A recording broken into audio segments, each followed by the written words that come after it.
Selamat siang dan salam. Pada hari ini kita akan membahas tentang teks laporan hasil observasi. Nah, minggu lalu kita sudah membahas tentang pengertian teks laporan hasil observasi, ciri-ciri teks laporan hasil observasi, dan struktur teks laporan hasil observasi. Nah, untuk hari ini kita akan membahas menganalisis kebahasan teks laporan hasil observasi. Nah, kita akan bahas menganalisis kebahasan teks laporan hasil observasi. Nah, yang pertama kita akan membahas tentang kata, verba, nomina, dan adjektiva. Kata verba, nomina, dan adjektiva. Nah, yang pertama-tama kita membahas yaitu kata. Kata adalah kumpulan dari beberapa huruf yang membentuk sebuah makna tertentu. Kumpulan dari beberapa huruf yang membentuk sebuah makna tertentu. Itu adalah kata. Nah, Ibu ambil contoh sekarang yaitu kata sapu. Kata sapu. Nah, kata sapu berasal dari huruf S, A, T, dan U, membentuk sebuah kata yaitu kata sapu. Nah, yang kedua adalah verba atau kata kerja. Kedua, verba atau kata kerja. Nah, verba atau kata kerja ini adalah kata yang menggambarkan proses, perbuatan, maupun suatu keadaan. Nah, kata verba atau kata kerja ini kata yang menggambarkan suatu proses, perbuatan, maupun suatu keadaan. Nah, contoh, Nita sedang berdiri. Contohnya, Nita sedang berdiri. Nah, yang menjadi kata kerja di sini adalah Nita berdiri. Atau contoh lain, besok kami berangkat ke Poso. Besok kami berangkat ke Poso. Nah, yang menjadi kata kerjanya di sini adalah berangkat. Nah, yang berikut kita akan membahas tentang kata nomina atau kata benda. Kata nomina atau kata benda adalah kata yang menunjuk pada orang, tempat, dan benda. Kata benda atau kata nomina adalah kata yang menunjuk pada orang, tempat, dan benda. Kata yang merujuk pada orang, tempat, atau benda. Nah, contoh kata benda ini adalah pulpen milik Rian. Nah, pulpen itu milik Rian. Nah, yang menjadi kata benda di sini adalah pulpen. Atau Ibu kasih contoh lain. Spidol ini milik Ibu. Spidol ini milik Ibu. Nah, yang menjadi kata benda di sini adalah spidol. Nah, spidol ini milik Ibu. Yang menjadi kata benda adalah spidol. Yang berikut adalah adjektiva. Adjektiva. Adjektiva atau kata sifat. Adjektiva atau kata sifat merupakan kata yang dipakai untuk menjelaskan sifat atau keadaan sebuah benda. Kata yang dipakai untuk menjelaskan sifat atau keadaan sebuah benda. Kata yang dipakai untuk menjelaskan sifat atau keadaan sebuah benda. Contohnya, Susan yang cantik. Nah, yang menjadi kata sifat di sini adalah cantik. Yang menjadi kata sifat di sini adalah cantik. Nah, kalau yang contoh yang kedua misalnya Rian yang ramah. Rian yang ramah. Nah, yang menjadi kata sifat atau kata adjektiva di sini adalah ramah. Nah, yang berikut adik-adik sekalian atau anak-anakku sekalian, kita akan membahas tentang afiksasi. Nah, menurut adik-adik, apa itu afiksasi? Nah, afiksasi adalah proses penyembuhan. Afiksasi adalah proses penyembuhan. Nah, suatu kata dasar bisa berubah menjadi verba atau kata kerja. Suatu kata dasar bisa berubah menjadi verba atau kata kerja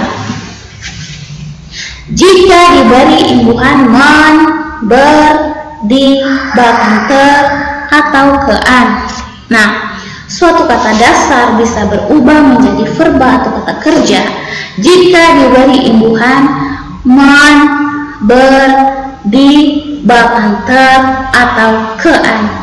Nah, Ibu kasih contoh di sini adalah kata takut. Kata dasar takut ditambah imbuhan makan. Nah, menjadi menakutkan.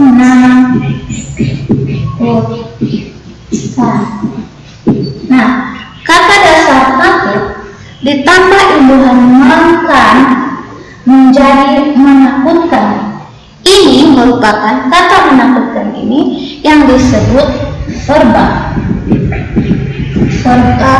atau kata kerja. Dari kata takut ditambah imbuhan makan menjadi kata menakutkan.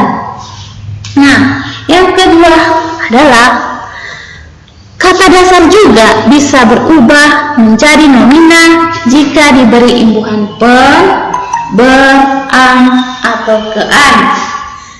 Kata dasar juga bisa berubah menjadi kata nomina atau kata benda jika diberi imbuhan pen, peran, atau kean. Nah, Ibu ambil contoh di sini adalah kata mampu. Kata mampu. Ini adalah kata dasar ditambah imbuhan kean menjadi kemampuan.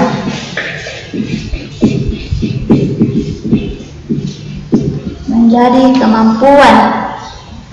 Dari kata dasar mampu ditambah imbuhan kean menjadi kemampuan. Ini yang disebut dengan kata nomina. Dari kata dasar mampu ditambah imbuhan kean menjadi kemampuan. Ini yang disebut dengan nomina. Nah, yang berikut adalah kalimat definisi dan kalimat deskripsi. Nah, kita bahas dulu yang pertama, kalimat definisi. Kalimat definisi adalah kalimat yang bersifat memberi keterangan atau penjelasan terhadap suatu objek secara umum. Nah, kalimat definisi adalah kalimat yang bersifat memberi keterangan atau penjelas terhadap suatu objek secara umum. Nah, di sini ada contoh kalimat definisi. Sampah adalah material sisa yang tidak diinginkan setelah berakhir suatu proses. Nah, sampah adalah material sisa yang tidak diinginkan setelah berakhirnya suatu proses. Ini merupakan contoh kalimat definisi. Nah, yang berikut adalah kalimat deskripsi. Nah, kalimat deskripsi ini kalimat pengiring atau pengikut setelah kalimat definisi sebagai penjelasnya. Kalimat deskripsi ini adalah kalimat pengiring atau pengikut setelah kalimat definisi sebagai penjelasnya.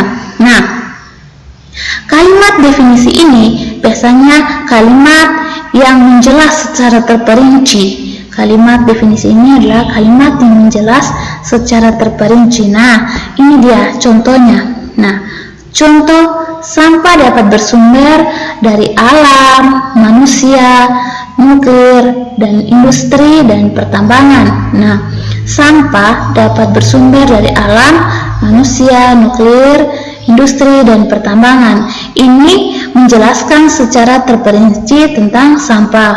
Nah, adik-adik sekalian atau anak-anakku sekalian, adapun ringkasan dari materi kita hari ini. Yang pertama itu kita belajar tentang penggunaan kata, verba, nomina, dan adjektiva.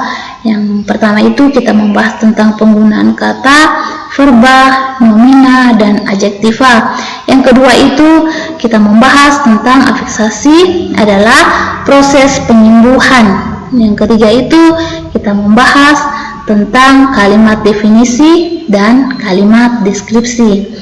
Nah, anak-anakku sekalian, sekian dulu materi kita hari ini. Selamat siang dan salam.